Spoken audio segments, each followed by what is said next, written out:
दमदार नतीजों और आईटी शेयरों की मजबूती से नैस्डैक और एस&पी नई ऊंचाइयों पर, लेकिन कच्चे तेल में गिरावट से यूरोप के बाजार फिसले। एशिया की मिलीजुली शुरुआत और एसजीएक्स निफ्टी 20 अंक नीचे। कच्चे तेल में ओवरनाइट 5% की भारी गिरावट। ओपेक देशों ने उत्पादन में ज्यादा कटौती से किया इनकार, हालांकि मौजूदा कटौती अगले 9 महीने तक रहेगी जारी। बाजार में फिर से लौटे तेजी के खिलाड़ी, नए शिखर पर पहुंचा सेंसेक्स। निफ्टी 9500 के ऊपर बंद और एक्सपायरी के दिन हुआ 13 लाख करोड़ रुपए का रिकॉर्ड टर्नओवर। एनपीए पर आज आरबीआई की उच्च स्तरीय बैठक, एक्शन प्लान को लागू करने पर बैंकों से मिलेंगे आरबीआई के डिप्टी गवर्नर विश्वनाथन और विरल आचार्य। नेटवर्क 18 की एक्सक्लूसिव खबर। मार्च तिमाही में सिप्ला का बेहद खराब प्रदर्शन, 16% उम्मीद के मुकाबले में आय सिर्फ 8% बढ़ी और मार्जिन पर पड़ी बड़ी मार। और आज आईटीसी और सन फार्मा पेश करेंगे अपने नतीजे। आईटीसी का मुनाफा 12% बढ़ने का अनुमान, लेकिन सन फार्मा कर सकता है निराश, मुनाफे में 6.5% की गिरावट संभव। ओएनजीसी और टेक महिंद्रा के नतीजे भी आज। ओएनजीसी के आय में 30% उछाल मुमकिन, मार्जिन में भी दिखेगा सुधार। वहीं टेक महिंद्रा की डॉलर आय में हल्की बढ़त संभव। और मोदी सरकार के कामकाज के 3 साल हुए आज पूरे। आज गुवाहाटी में प्रधानमंत्री नरेंद्र मोदी देश को करेंगे संबोधित। देश के सबसे लंबे ब्रिज का भी करेंगे उद्घाटन।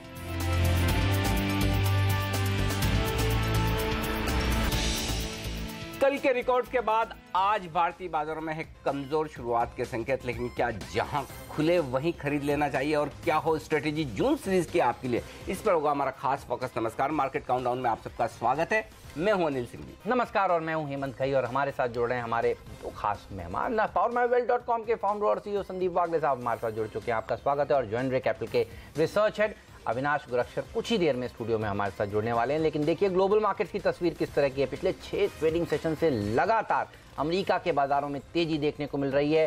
कल भी एक अच्छी रैली देखने को मिली, लेकिन एसजीएक्स निफ्टी देखिए सुस्त इसलिए है, कमजोर खुलने के संकेत इसलिए दे रहा है क्योंकि हांगकांग के मार्केट्स में गिरावट देखने को मिल रही है। हांगकांग के मार्केट्स इस समय बाजार का मूड खराब करते हुए 40-50 अंक ऊपर थे घंटे भर पहले, और अब आप देखिए ऊपर से थोड़े से नीचे आए हैं, लेकिन बहुत बड़ी कमजोरी नहीं है। जापान का बाजार हालांकि 1/4% नीचे इस समय कारोबार करता हुआ। कच्चे तेल में जिस तरह से गिरावट देखने को मिली है, उसका खामियाजा कुछ यूरोप के मार्केट्स को जरूर झेलना पड़ा। लेकिन अनिल, आज सीरीज का पहला ट्रेडिंग सेशन ना, कल अच्छी शॉर्ट कवरिंग देखने को मिली। बताइए कैसे ट्रेड करेंगे निफ्टी को आज आप? जितना नीचे खुले उतना बेहतर, और जितना नीचे मिले उतना और भी बेहतर। तो खरीदना है। फर्स्ट हाफ मुझे लगता है कि थोड़ा सा सीमित दायरे में उतार चढ़ाव के बीच कारोबार होगा, थोड़ा नेगेटिव बायस भी रह सकता है, लेकिन सेकंड हाफ में फिर से बाजार मजबूती की रफ्तार पकड़ सकता है। लेकिन चूंकि आज हफ्ते का आखिरी दिन है और 6 दिनों से लगातार अमेरिकी बाजार रिकॉर्ड बना रहे हैं, तो थोड़ा सा डाउ फ्यूचर्स पर सेकंड हाफ में नजर रखनी होगी। लेकिन घबराने की कहीं कोई दिक्कत नहीं। हाँ, आज सुस्ती इसलिए है न कि ग्लोबल मार्केट्स की वजह से, बल्कि इस वजह से कि कल की तेजी की पूरी क्रेडिट आप शॉर्ट कवरिंग को दे सकते हैं। और शॉर्ट कवरिंग चूंकि सीरीज की समाप्ति के साथ खत्म हो गई, आज फ्रेश शॉर्ट कवरिंग नहीं होगी। जो सौदे होंगे अब नए बनते हुए नजर आएंगे, और उस लिहाज से अगर आप देखें तो जाहिर सी बात है कि आज थोड़ा सा शॉर्ट कवरिंग का सपोर्ट नहीं मिलने से आपको एसजीएक्स निफ्टी नीचे दिख रहा है। जितना 9450 के नजदीक मिले उतना बेहतर। 9425, 9450 तो वो रेंज है जो बेहद कंफर्टेबल है, जहां आंख बंद करके खरीदारी करनी चाहिए। स्टॉप लॉस बहुत क्लियरली डिफाइंड है, वो 9400 के आसपास का बनता है। तो गिरावट में खरीदारी करने की राह है, पहली बात तो ये साफ है। और सीमित दायरे में उतार चढ़ाव के साथ कारोबार हो। फिर से आज ओपनिंग के बजाय नजर रखिए क्लोजिंग पर। हफ्ते का आखिरी दिन है और आपको 3 क्लोजिंग वैसे अब तक 9500 के ऊपर मिल चुकी है, लेकिन लगातार 3 क्लोजिंग नहीं मिली है। तो कल पहली क्लोजिंग मिली है, और अगर आज हफ्ते के आखिरी दिन 9500 के ऊपर की क्लोजिंग आपको मिल जाए तो क्या कहने, तो फिर अगले हफ्ते के लिए भी टोन और बेहतर सेट होती हुई दिखेगी। तो आज के लिए क्लोजिंग लेवल पर मेरी नज़र है 9500 के ऊपर बंद होना बेहद पॉजिटिव, बेहद अहम होगा। सीरीज की शुरुआत कर रहे हैं तो 2 लेवल या 2 रेंज में सीरीज के लिए देना चाहूँगा। 9350, 9400 ये है निफ्टी पर इस सीरीज की शुरुआत के लिए बेहद स्ट्रॉन्ग सपोर्ट जोन, और 22,750 से 22,900 है बैंक निफ्टी के लिए बेहद स्ट्रॉन्ग सपोर्ट जोन। लीडरशिप जैसा कल हम बात कर रहे थे मिड कैप्स और बैंक से आपको आती हुई दिखेगी। शार्प रिकवरी यही होगी, करेक्शन वही हुआ था और वही होता हुआ दिखा है। हालांकि हमारी उम्मीद से ज़्यादा बाजार भागे हैं, लेकिन एक क्लियर कट बड़ा ब्रेकआउट बैंक निफ्टी में साफ नजर आ रहा है। निफ्टी उसे फॉलो करेगा या नहीं वो आज आपको पता चलता हुआ नजर आएगा, लेकिन चूंकि कमजोर शुरुआत के आसार हैं तो जहां कमजोर शुरुआत हो वहां खरीदारी के मौके ढूंढें। अगर 9450, 9425 की रेंज में मिले तो तुरंत ही खरीद लीजिए, सोचने की जरूरत नहीं। 9400 आपका स्टॉप लॉस होगा और आज के लिए टारगेट आपका 9530 और 9575 ऊपर की तरफ का बन सकता है। बैंक निफ्टी 22,900 के स्टॉप लॉस के साथ खरीदें। वैसे बैंक निफ्टी भी अगर आपको 23,000, 22,900 की रेंज में मिले तो क्या कहने, बहुत ही बेहतर। 23,300, 23,500 ऊपरी लक्ष्य आपके लिए बैंक निफ्टी पर। जहां मैं पॉजिटिव हूं वो है मिड कैप प्राइवेट बैंक्स, वहां पर अब तेजी और बढ़ती नजर आएगी। एविएशन स्टॉक्स मुझे बहुत अच्छे लग रहे हैं। फॉर ए चेंज बड़े दिनों बाद मैंने आईटी शेयरों में दिन के लिए हाथ से खरीदारी का मौका नजर आ रहा है और इंफ्रा स्टॉक्स में खरीदारी बन सकती है। फार्मा 3 दिनों से हम लगातार कमजोरी की बात कर रहे हैं, लेकिन आज मैंने अवॉइड किया है फार्मा को सिप्ला के खराब नतीजों के बावजूद शॉर्ट साइड पर देने के लिए। तो पॉजिटिव साइड पर रहेंगे वो ज़्यादा बेहतर है। बिल्कुल, कच्चे तेल में जो गिरावट देखने को मिली है उसका फायदा आप ऑयल मार्केटिंग कंपनी और एविएशन कंपनियों को मिलने वाला है, तो एविएशन कंपनियों के ऊपर। लेकिन हाँ, एक मिनट यहाँ पर एक बात कहना चाहूँगा, ओएमसीज पर मैं नेगेटिव हूँ। कल आईओसी के नतीजे के बाद और अगर आज कच्चे तेल की कमजोरी की वजह से उछाल हो तो ओएमसीज में निकलने की कोशिश करें, बेच के निकले वो ज़्यादा बेहतर होगा। यहाँ पर फॉर चेंज में थोड़ा कॉन्ट्रा कॉल ले रहा हूँ नेगेटिव साइड। और आईओसी के ऊपर सीएलएसए ने देखिए बाय से अपनी रेटिंग सेल कर दी है।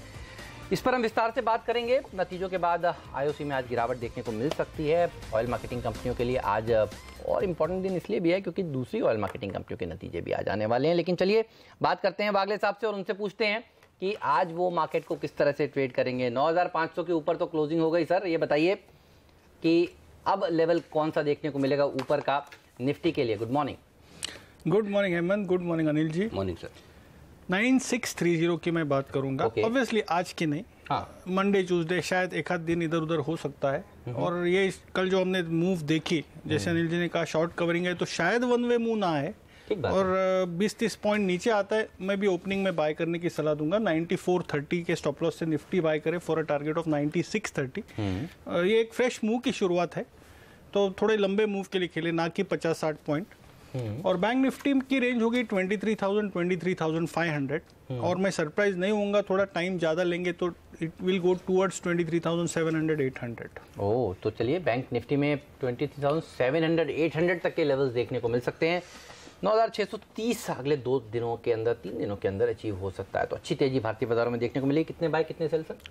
3 बाय है, 1 सेल है। चलिए वाह, तो 3 बाय कौन से हैं ये हम अभी वागले साहब से पूछने वाले हैं, लेकिन पहले बात करते हैं एफआईआईज और डीआईएस के डेटा। के कैसे लगे?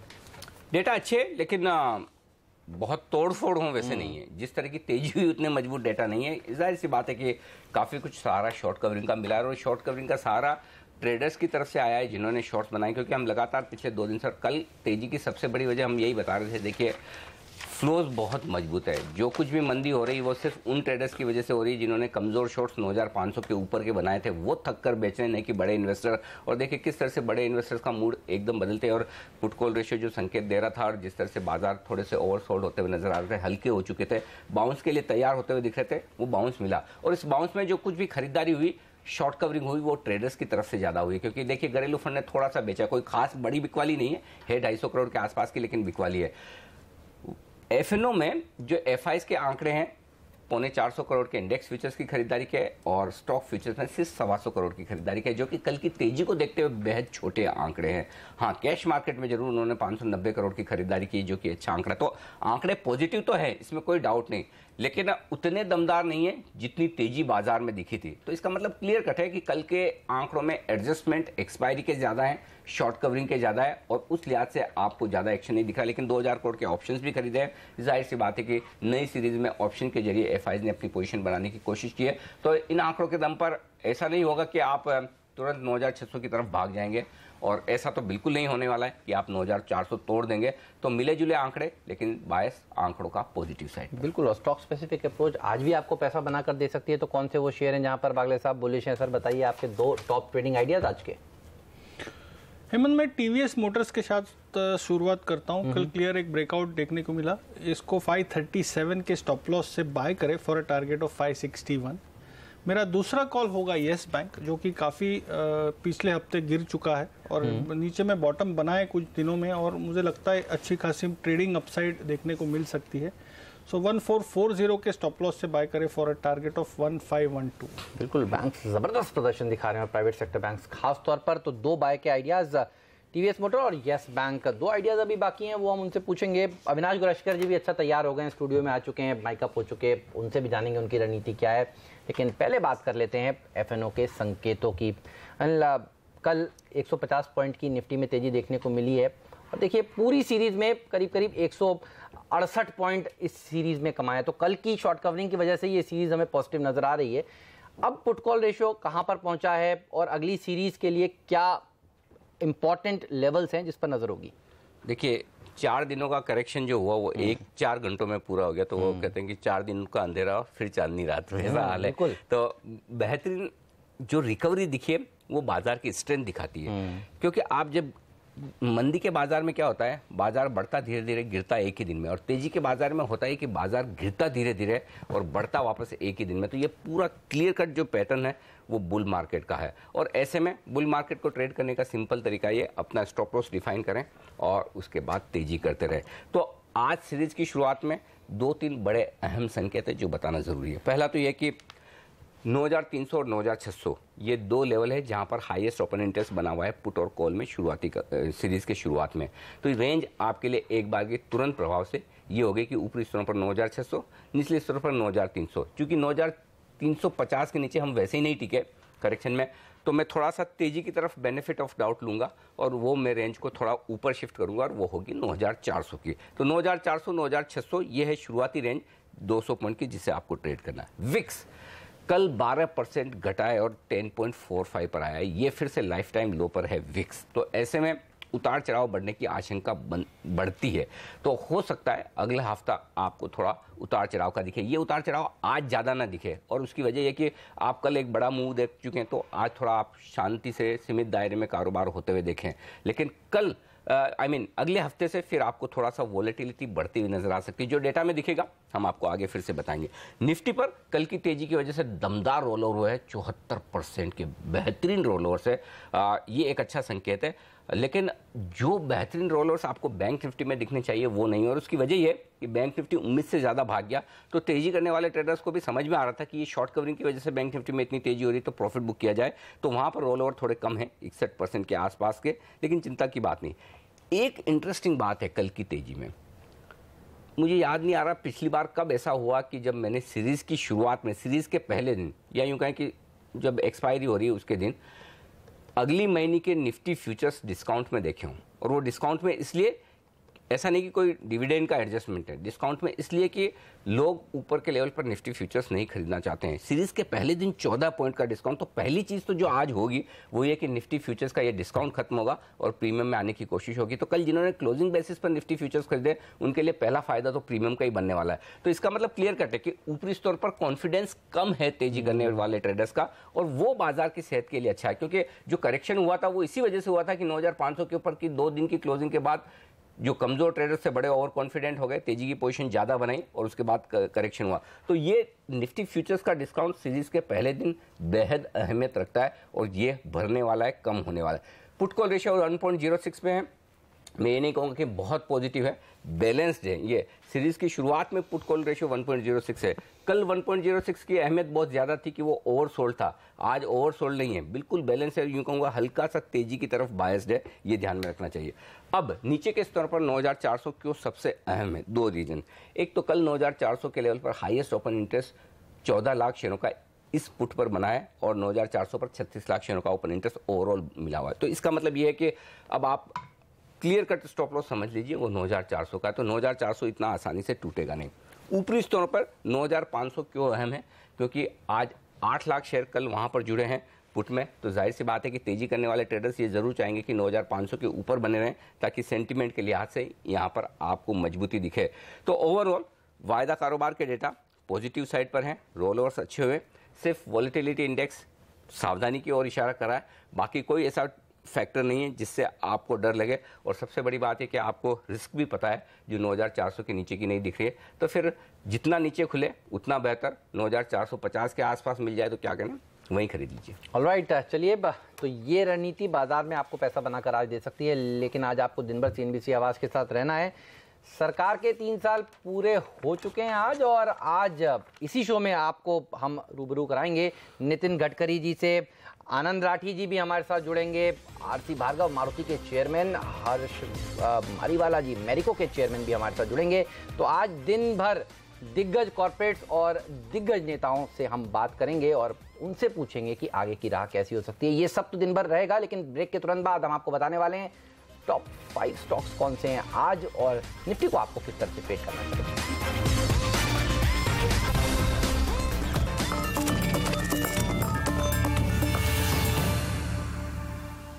मार्केट काउंटडाउन में आप सभी का स्वागत है। वक्त हो गया अब ये जानने का कि 5 टेक्निकल एक्सपर्ट्स की निफ्टी को आज किस तरह की ट्रेड करने की राय है। जय ठक्कर की राय देखिए, आनंद राठी सिक्योरिटीज के कह रहे हैं तेजी का ध्यान रखिए, 9570 तक के लेवल्स देखने को मिल सकते हैं। 9440 का स्टॉप लॉस रखिए। एसएमसी ग्रुप के मुदित गोयल खरीदना चाहते हैं निफ्टी, उनका स्टॉप लॉस बहुत छोटा है 9470 का, 9560 के टारगेट के लिए। 9670 का टारगेट अगले एक्सपर्ट AK प्रभाकर दे रहे हैं, तेजी करने की राय, 9420 का स्टॉप लॉस रखिए। बुलिश है सुमित बगड़िया, 9440 स्टॉप लॉस, 9550 और 9602 टारगेट। रजत बोस भी बुलिश, 9572 तक के लेवल्स दे रहे हैं वो आज के लिए। 9445 का एक स्टॉप लॉस भी जरूर रखें। तो ज्यादातर एक्सपर्ट बाजार पर बुलिश। 5 के 5 एक्सपर्ट्स हैं बुलिश, 9420 9440, ये 20 पॉइंट की रेंज है मजबूत सपोर्ट। 9550 और 9600 ये 50 पॉइंट की रेंज में जाकर रुकेंगे बाजार। ऑलराइट, और अब जानते हैं कौन से वो 5 खबरें हैं जिनके चलते शेयर रहेंगे आज एक्शन में। NMDC नतीजे आए कल बाजार बंद होने के बाद। वैसे आपको देखने पर लगेगा कि 88% रेवेन्यू बढ़ गया, मार्जिन 32.5% है, EBITDA 900 करोड़ के पार निकला, लेकिन उम्मीद से कमजोर है। उम्मीद काफ़ी ज़्यादा थी, जिस तरह से मेटल और माइनिंग कंपनी के अच्छे नतीजे हैं, तो थोड़े उम्मीद से खराब नतीजे NMDC के। बिल्कुल, और IOC नतीजों के बाद ब्रोकरेज हाउसेस की तरफ से एक के बाद एक बड़े डाउनग्रेड्स आते हुए CLSA ने बाय से सेल कर दिया है इसको, और देखिए 3% हिस्सेदारी बिक सकती है, सरकार OFS ला सकती है अगले ही महीने। तो ये एक और खबर है जो आज इस शेयर के साथ जुड़ी हुई है। IDBI बैंक की हालत सुधारने के लिए सरकार की कोशिश और कर्ज के डिफॉल्ट से बचने के लिए चूंकि रेटिंग एजेंसीज ने इन्हें डाउनग्रेड किया है, टर्न अराउंड प्लान तैयार किया जा रहा है, कुछ नॉन कोर एसेट्स बेची जाएगी, बैंक पूंजी जुटाने की भी कोशिश करेगा। ये है IDBI बैंक के लिए खबर ये, लेकिन ये सारे के सारे फिलहाल प्लान। बिल्कुल, और डॉक्टर रेड्डी देखिए इनके जो श्रीकाकुलम यूनिट 2 में USFDA ने अपनी जांच की थी, जांच के बाद कोई खामी नहीं पाई है। आपको याद होगा अप्रैल में भी इसी तरह की जांच हुई थी, जांच के बाद 2 ऑब्जर्वेशंस पेश किए थे और उन ऑब्जर्वेशंस के बाद ये फिर से जांच होती हुई। तो पॉजिटिव खबर डॉक्टर रेड्डी के लिए। फोर्टिस हेल्थ केयर इस स्टॉक के लिए अच्छी खबर, क्योंकि कल ही हमने बताया कि यहाँ पर विदेशी निवेशकों की जो 24% की लिमिट है वो पूरी हो चुकी है, फ्रेश खरीदारी नहीं हो सकती। तो इसे देखते हुए बोर्ड ने फैसला लिया है कि अब ये विदेशी निवेश की सीमा बढ़ाकर 24% से सीधा 74%, यानी कि 50% के लिए और जगह खुल गई। जाहिर सी बात है कि अब FIs और पैसा लगा पाएंगे इस शेयर में, तो स्टॉक के लिए होगा पॉजिटिव, और कल फिर से स्टॉक 200 के पार निकलकर बंद होने में भी कामयाब रहा है। जो इंडिया कैपिटल के हमारे एक्सपर्ट आज फंडामेंटल राय देने के लिए अविनाश गोरक्षकर साहब भी हमारे साथ हैं इस वक्त स्टूडियो में। स्वागत है अविनाश जी आपका। आप तो लगातार कह रहे थे पिछले हफ्ते इस हफ्ते जब बाजार खराब था और खरीदारी करें, अच्छे स्टॉक्स चुनें, ये बताइए अब बढ़ तो गया है, अब क्या खरीदा जाए?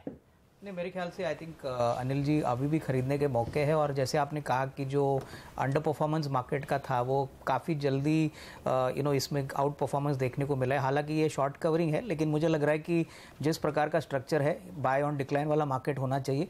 आज मुझे ITC और फोर्टिस हॉस्पिटल्स पसंद है। ITC के नतीजे भी आज है, हमको लग रहा है कि मार्केट्स की एक्सपेक्टेशन है कि 7-8% का प्रॉफिट ग्रोथ आएगा, बट जिस प्रकार का अर्निंग स्ट्रक्चर हमको FY18 में दिख रहा है पोस्ट GST, और जिस प्रकार का वॉल्यूम ग्रोथ अगर इस क्वार्टर में अगर थोड़ा सा इंप्रूवमेंट आता है प्रीवियस क्वार्टर के हिसाब से, तो डेफिनेटली मार्केट इसको पॉजिटिवली व्यू रहेगी।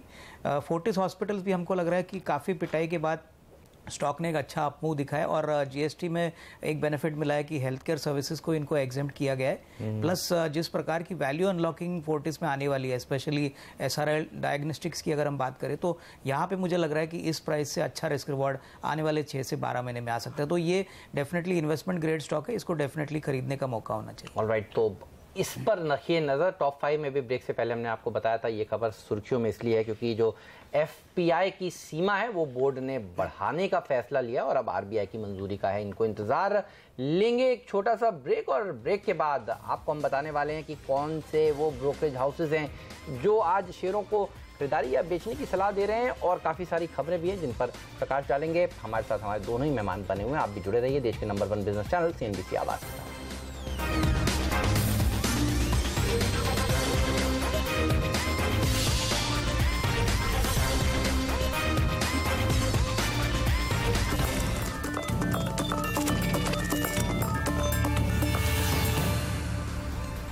स्वागत है आप सभी का सीएनबीसी आवाज पर। आप देख रहे हैं मार्केट काउंटडाउन। कल बाजार बंद होने के बाद देखिए एनएमडीसी के नतीजे आए, आईओसी के नंबर्स पर ब्रोकरेज हाउसेज क्या कह रहे हैं, और सिप्ला के नतीजों के बाद ब्रोकरेज हाउसेज ने इसको और कितना डाउनग्रेड किया है। सब पर बात करने के लिए हमारे साथ जुड़ चुकी हैं हमारी सहयोगी हर्षदा। हर्षदा, बताइए क्या है रिपोर्ट?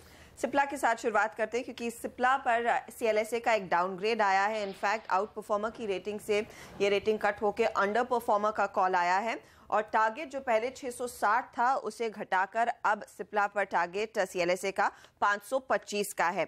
चौथी तिमाही में मार्जिन से निराश है सीएलएसए और स्पेशली पिछले 9 महीनों में जो मार्जिन इंप्रूवमेंट देखने को मिला था इस चौथी तिमाही में उस पर एक ब्रेक लगा है और आगे भी सीएलएसए यही मानता है कि जब तक कंपनी डबल डिजिट रेवेन्यू नहीं दिखाती मार्जिन में इंप्रूवमेंट नहीं देखने को मिलेगा। इसीलिए उन्होंने इनफैक्ट एक ईपीएस कट भी दिया है 20% का। साथ ही मॉर्गन स्टैनली भी सिप्ला के परफॉर्मेंस से निराश ही दिखाई दे रहा है। अंडरवेट का कॉल बरकरार है। टारगेट इन्होंने 564 से काटा है, 485 किया है। यहां पर भी इनका FY18 और FY19 का EPS टारगेट करीब 11.5 और 14% पर आया, यानी कि यहां पर भी ड्रास्टिक कट है EPS में भी। CLSA की हमने बात की सिप्ला पर, साथ ही साथ आप देखेंगे जो दूसरी कंपनियां हैं IOC जिसके नंबर्स आए और यहां पर भी CLSA ने इनफैक्ट एक डाउनग्रेड दिया है। टारगेट इन्होंने 405 का दिया है।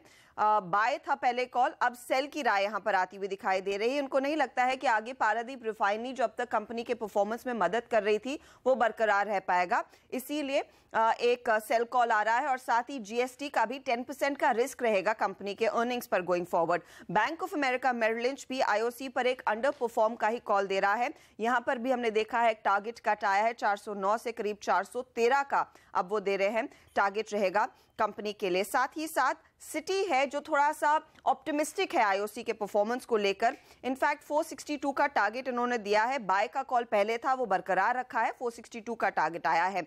उनको लगता है कि ओएमसीज में इस समय किसी भी ओएमसी में पोजीशन होनी चाहिए बाजार में। आईओसी बेस्ट सूटेड है क्योंकि उनको भरोसा है कि पारादीप आगे जाकर कंपनी के अर्निंग्स में मदद जरूर करेगा। अब एनएमडीसी पर आते हैं। क्रेडिट स्विस ने इनफैक्ट एनएमडीसी पर एक कॉल दिया है। अंडर परफॉर्म की रेटिंग जो है वो बरकरार रखी है और टारगेट जो है वो भारी तौर से काटा है। करीब 98 का टारगेट इन्होंने दिया है। मार्केट प्राइस करीब 117 के आसपास की है इस स्टॉक की। हाई वेज कॉस्ट की दिक्कत है, साथ ही साथ उनको लगता है कि आगे जाते हुए किसी तरह की प्रोग्रेस नहीं आएगी इनके स्टील प्लांट से, तो वो भी एक मेजर डाउनसाइड रहेगा कंपनी के लिए। तो आज कट्स ज्यादा हैं। आईओसी ले लें, सिप्ला ले लें, एनएमडीसी ले लें, जो नतीजों के बाद डाउनग्रेड्स आते दिख रहे हैं। लेकिन कुछ अच्छी रिपोर्ट्स भी है क्या हर्षदा, खासतौर से ब्रिटानिया, वोल्टास जैसे जो मिड कैप काउंटर्स? हाँ, वोल्टास को लेकर इनफैक्ट स्पेशली इन्होंने जो टर्किश कंपनी के साथ करार किया है कि दूसरे वाइट गुड्स भी मैन्युफैक्चर करेंगे, उसको लेकर Bank of America Merrill Lynch काफी बुलिश है। इन्होंने इनफैक्ट एक अपग्रेड दिया है।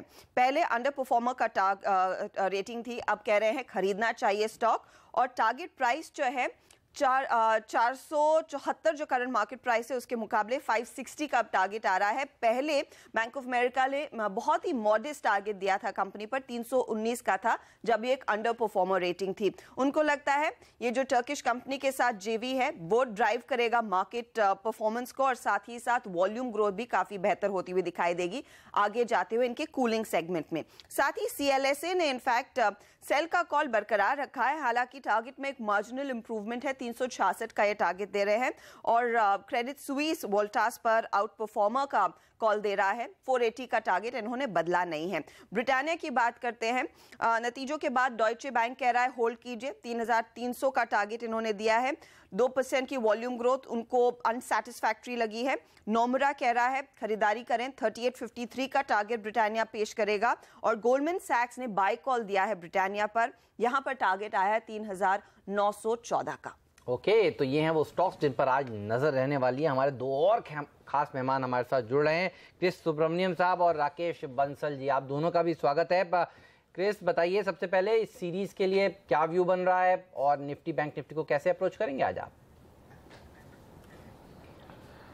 Morning Hemant ji, I think कल की जो लास्ट कपल ऑफ आवर्स की जो फायरवर्क्स देखी है तो आई थिंक कहीं ना कहीं शॉर्ट कवरिंग रैली ने पूरे मंदी वाले की एक्चुअली लिटरली छुट्टी कर दी और मेरा मानना है कि शायद जो भी बेस बनी और ऑप्शंस की डेटा देखें तो आई थिंक अभी अब बैंड शिफ्ट भी हुआ है। जैसे पिछले सीरीज में हमने 9200 के निचले तरफ और 9500 का हमने एक बैंड देखी थी, यानी कि कॉल रेटिंग है और पुट रेटिंग के हिसाब से वो बैंड अभी शिफ्ट हो गई है। 9400 में अच्छी खासी पुट रेटिंग देखी और ये इस बार 9600 से 9700 में कॉल रेटिंग अच्छी खासी देखने को मिली है। तो बैंड ऑब्वियसली शिफ्ट हुई है और रोल्स भी अच्छी खासी हुई है। और जहां तक बैंक निफ्टी का सवाल, एक बहुत इंटरेस्टिंग चीज मैं जो ऑब्जर्व किया है इस बार जो है कि कहीं ना कहीं शायद ये PSU बैंक्स में थोड़ी बहुत कॉन्फिडेंस कम है मार्केट में और पूरा जो शिफ्ट है वो प्राइवेट सेक्टर बैंक्स की तरफ झुक गई। तो आई थिंक वो एक तरफ से अच्छा भी है, क्योंकि जहां पर प्राइवेट सेक्टर बैंक्स में इतनी वॉलेटिलिटी देखने को नहीं मिलती है और ज्यादातर पॉजिटिव बाइस के साथ चलती है। और PSU बैंक इस सीरीज में ही पिछले सीरीज में इतने गिर चुके हैं या इस लेवल से शायद ना गिरे, तो ऑब्वियसली ये काफी एक पॉजिटिव मोमेंटम हो सकता है। और जो भी हमने यहाँ पर बैंक निफ्टी में वॉलेटिलिटी देखी है वो शायद यहाँ पर थोड़े कम हो जाए। तो इस लिहाज से हमने दो स्ट्रैटेजी चुने हैं। यहाँ पर निफ्टी पे एक कवर्ड कॉल स्ट्रैटेजी, कल इतनी बढ़त हुई है तो थोड़ी बहुत कुशन रखनी पड़ेगी। कवर्ड कॉल स्ट्रैटेजी करें, जून फ्यूचर्स का बाइंग करें और 9600 का कॉल बिकवाली करके चले और या जो 55 के आसपास बंद हुआ था, टारगेट 9650 का और स्टॉप लॉस 9400। और बैंक निफ्टी में एक बुल स्प्रेड का सहारा ले रहे हैं, यहाँ पर 23,000 का एक कॉल खरीदारी का सलाह दे रहे हैं जो 140 के आसपास बंद हुआ था। 23,300 का कॉल बिकवाली का सलाह दे रहे हैं जो 55-57 के आसपास बंद हुआ था। तो नेट कॉस्ट 185 के आसपास बंद है। तो टारगेट 180 रख रहे हैं और स्टॉप लॉस 43। तो एक झुक बैंक निफ्टी की तरफ ज्यादा है, लेकिन निफ्टी में भी मेरा मानना है कि शायद 2-3 दिन में 8,600 की तरफ आसानी से बढ़नी चाहिए।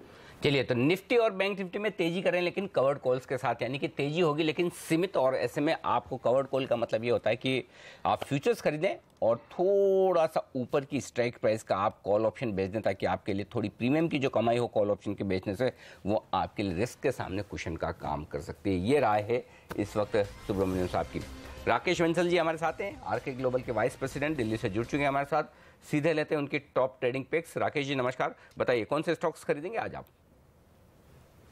गुड मॉर्निंग अनिल जी। Anil ji, 3 index heavy weights choose करें और मुझे लगता है इंडेक्स को 9600 के पार ले जाने में इन 3 स्टॉक्स का अच्छा खासा कंट्रीब्यूशन होगा। पहला एक बाय कॉल रहेगा हीरो मोटर कॉर्प पर। अगर आप देखें तो रीसेंट जो निफ्टी की करेक्शन थी जिसमें निफ्टी ने 9370 के लेवल्स क्रैक करे थे, उस करेक्शन में भी हीरो मोटर कॉर्प का टेक्निकल पैटर्न इंटैक्ट था। हीरो मोटर कॉर्प को खरीदने की राय रहेगी 3525 के स्टॉप लॉस के साथ। और मुझे लगता है अभी इस नई सीरीज की शुरुआत में शुरू के 10 दिन के अंदर स्टॉक एक नया लाइफ टाइम हाई लगाएगा। 3810 के लक्ष्य के लिए हीरो मोटर कॉर्प को खरीदने की राय रहेगी। दूसरा एक बाय कॉल रहेगा कोटक महिंद्रा बैंक का।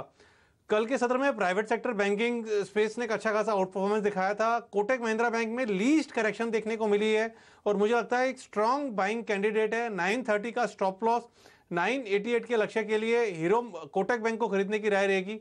और लास्ट एक बाय कॉल रहेगा महिंद्रा एंड महिंद्रा पर। काफी समय से स्टॉक अंडर परफॉर्म कर रहा है, बट अगर आप देखें तो स्टॉक ने एक डबल बॉटम लगाया है 1300 के अराउंड और मुझे लगता है इमीडिएटली शॉर्ट टर्म में M&M में एक अच्छा अपमूव देखने को मिलेगा। 1300 का एक स्टॉप लॉस लगाना चाहिए और 1388 के लक्ष्य के लिए M&M को खरीदने की राय रहेगी। ओके, तो M&M खरीदिए। और टू व्हीलर्स हमारे सभी एक्सपर्ट्स को पसंद आ रहे हैं। आप देखिए हीरो मोटोकॉर्प, बंसल जी कह रहे हैं खरीदिए, वागले साहब कहते हैं TVS मोटर खरीदिए। वागले साहब आपने 2 पिक्स तो दे दिए, 2 और बाकी हैं, बताइए कौन से होंगे वो। हेमंत, टाटा मोटर्स मैंने कल भी बात की, वीकली पैटर्न काफ़ी अच्छा उभर कर आ रहा है। मैं समझता हूँ एक्सटेंडेड मूव मिलनी चाहिए, तो मैं उसके लिए प्ले करूँगा 465 के स्टॉप लॉस से फॉर अ टारगेट बाय करें फॉर अ टारगेट ऑफ 504। और REC एक स्टॉक है जिसमें शॉर्ट टर्म वीकनेस दिखाई दे रहा है, ये मैं 210 के स्टॉप लॉस से बेचूंगा फॉर अ टारगेट ऑफ 192। 1 से 2 दिन का ही व्यू है। ओके, तो इस मजबूत बाजार में शॉर्ट कॉल भी है आपके लिए, और वो है एक सरकारी कंपनी REC में। बेचकर चलें 192 के टारगेट के लिए। चलिए ब्रेक का वक्त है, और इस ब्रेक के उस पार हम कल देर शाम बाजार बंद होने के बाद जो नतीजे आए हैं, उन नतीजों के दम पर स्टॉक्स पर क्या रिएक्शन होगा, कितना ऊपर नीचे खुलेंगे, और उसके बाद क्या करें आप बताएंगे। हमारे 4 एक्सपर्ट्स हमारे साथ हैं, आप भी बने रहिए।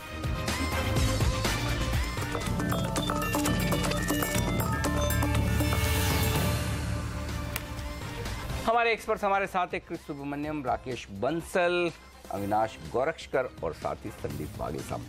चलिए अब आगे बढ़ते हैं और बात करते हैं उन कंपनियों के बारे में जिनके नतीजे कल आए हैं, और नतीजे के बाद आज कितना एक्शन इन शेयरों में दिख सकता है। सबसे पहले NMDC, हालांकि नंबर्स देखने में मजबूत दिख रहे हैं लेकिन उम्मीद से हैं बेहद कमज़ोर। राकेश, इसके चार्ट्स देखकर बताएं, क्या कहीं कमजोरी के संकेत हैं?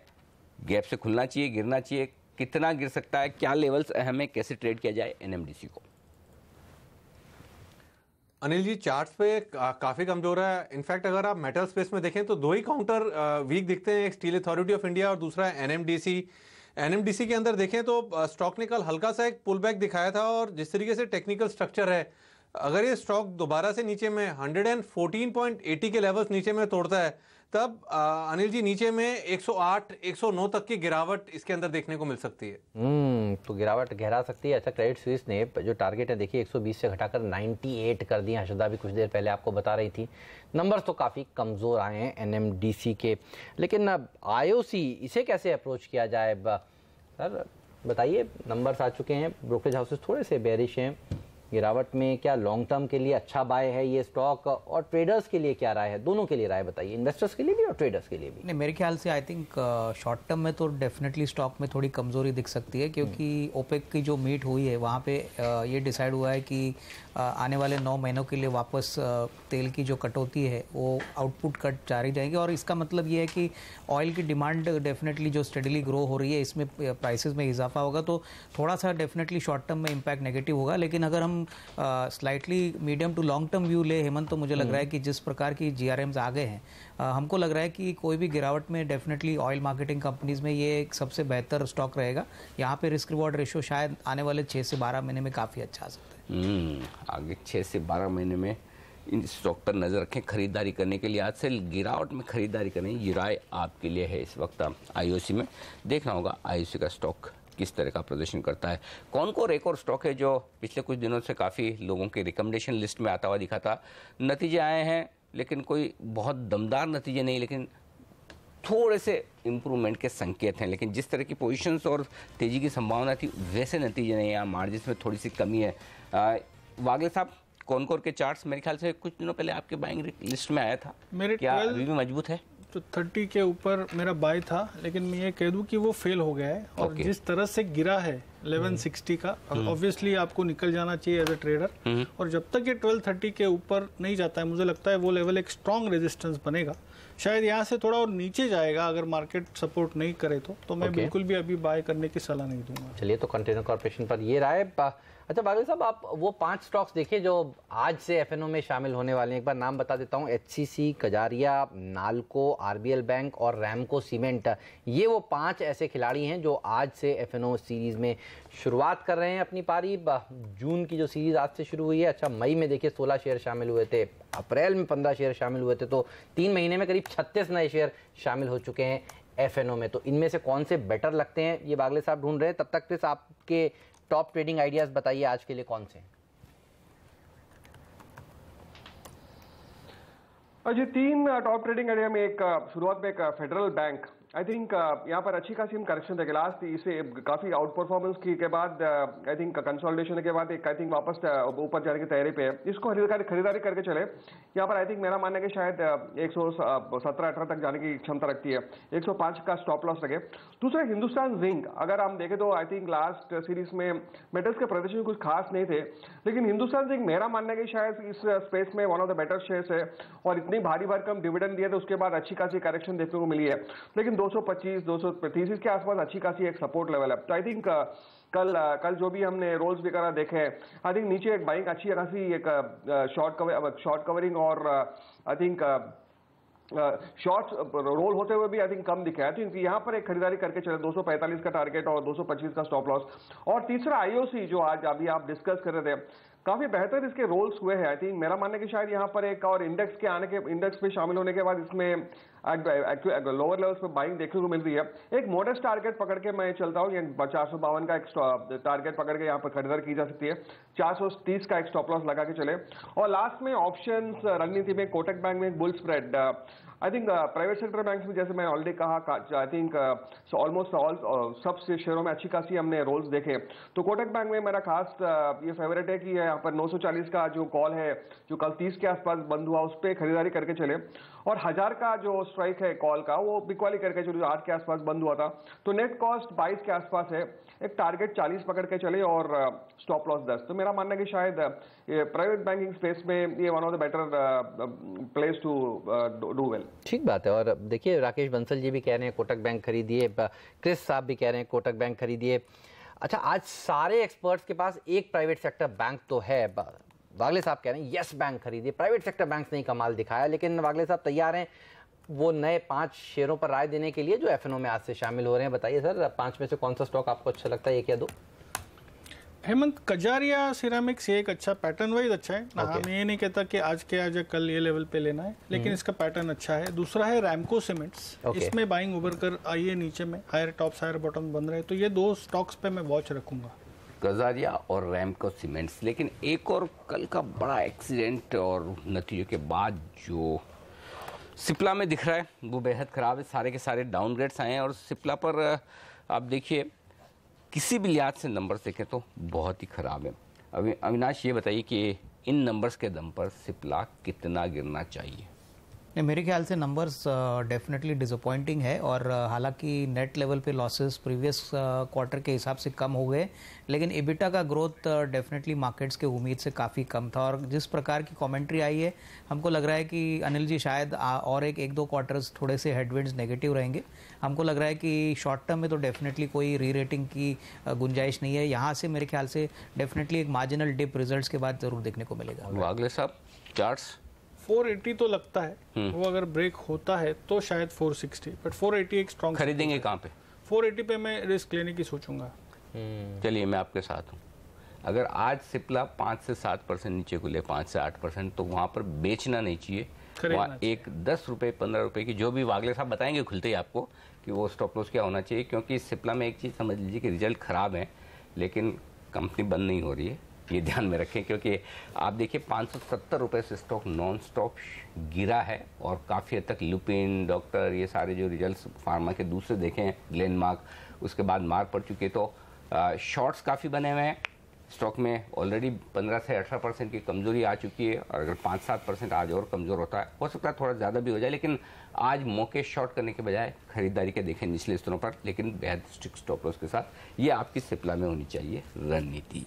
ऑलराइट, चलिए तो ये रणनीति सिप्ला के लिए। लेकिन सिप्ला के नंबर्स तो आ गए, अब जिन कंपनियों के नंबर्स आने वाले हैं उनमें आपको किस तरह से पोजीशंस बनानी चाहिए, इस पर हम बात करेंगे। देखिए आरईसी वागले साहब कह रहे हैं बेच कर चलिए। पीएफसी के नंबर्स आज कमजोर आने की अपेक्षा की जा रही है, इसके चार्ट्स कैसे लगते हैं इस सब पर बात होगी। और सिप्ला के अलावा सन फार्मा के नंबर्स भी आ जाने वाले हैं, ये भी काफ़ी करेक्ट हो चुका है। इसके लिए इंपॉर्टेंट लेवल्स कौन से होने वाले हैं, सब पर बात देख के बाद।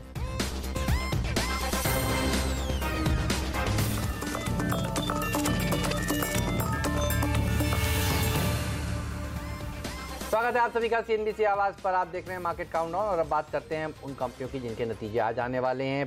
पीएफसी के नंबर्स आएंगे और देखिए कल सेकंड हाफ में बाजार रिकवर कर रहा था ऊपर की तरफ और पीएफसी और आरईसी ये दोनों ही ऐसे स्टॉक्स हैं जिन्होंने दिन के निचले स्तर के आसपास जाकर समाप्ति दी है। क्रिस, किस तरह की पोजीशंस यहां पर बनी हुई हैं? नंबर्स तो पीएफसी के ढीले आने की अपेक्षा की जा रही है, कौन से इंपॉर्टेंट लेवल्स हैं जिस पर आपकी नजर होगी? आरईसी पर तो वागले साहब कह रहे हैं कि सुबह खुलने के साथ साथ बेच दीजिए। आई थिंक दोनों की तुलना में अगर हम देखें तो ज्यादा वीकनेस पीएससी में लग रही है और यहाँ पर हमने लगातार वीकनेस देख रहे हैं और आरईसी में कल मतलब काफी कोशिश किया 210 के आसपास होल्ड ऑन करने के, लेकिन जहां पर मार्केट जबरदस्त तेजी भी थी, इस पे भी वीकनेस देखने को मिली है। तो मेरा मानना है कि शायद आज के जो वीकनेस पे जो है, आई थिंक मेरा मानना है कि शायद पीएफसी एक 135 तक आई थिंक डेफिनेटली जाने की संभावना है, क्योंकि ऑलरेडी गिर चुका है और शायद एक बहुत ज्यादा गिरावट का उम्मीद नहीं कर सकते 135 तक। और जहां तक आरएससी का सवाल है, ये डिपेंड्स अपॉन कितना अगर नतीजे सचमुच खराब आते तो इसमें गिरावट का स्कोप ज्यादा बन सकता है, क्योंकि ऑलरेडी इसमें काफी ओवर चार्ट पे भी अगर आप देखें तो काफी ओवर ओवरऑल्स भी कुछ खास नहीं हुए और इतनी बढ़त के बाद ये सब अगर करेक्शन आती है तो इसमें अच्छी खासी आती है। तो मेरा मानना है कि शायद करेक्शन आरईसी में ज्यादा आ सकती है, तो आई थिंक एक 185 190 यहां तक जाने की डेफिनेटली संभावना है। ओके, तो ये है आरईसी में शॉर्ट पोजीशन बनाने की राय आपके लिए। ब्रेक का वक्त है और इस ब्रेक के बाद बाजार का भरपूर एक्शन आपके लिए शुरू होने वाला है। जून सीरीज की है आज से शुरुआत। सीरीज की शुरुआत में एसजेएक्स निफ्टी सुस्ती में है, कमजोरी तो नहीं, लेकिन 9488 बंद हुए थे कल हम 9510 के आसपास, यानी कि वहाँ से हम 22 पॉइंट नीचे हैं। थोड़ी प्रीमियम भी आज बढ़नी चाहिए क्योंकि 14 पॉइंट का डिस्काउंट था, तो उस लिहाज से शायद 9500 के आसपास की ये शुरुआत के लक्षण दिख रहे हैं, लेकिन देखते हैं किन लेवल्स के आसपास शुरुआत होती है। 9500 ये ओपनिंग लेवल पर होल्ड होता है या नहीं, ये देखना इंटरेस्टिंग होगा आज के लिए। एशियाई बाजारों में मिला जुला कारोबार है, कोई खास उतार चढ़ाव के संकेत है नहीं। ऐसे में लेंगे एक ब्रेक और इस ब्रेक के बाद लेकर आएंगे आपके लिए प्री ओपनिंग सेशन, रुपए की शुरुआत, स्टॉक 2020 का अपडेट और पहला सौदा में 9:15 से बाजार का पूरा एक्शन हमारे चारों एक्सपर्ट्स के साथ। बने रहिए आप।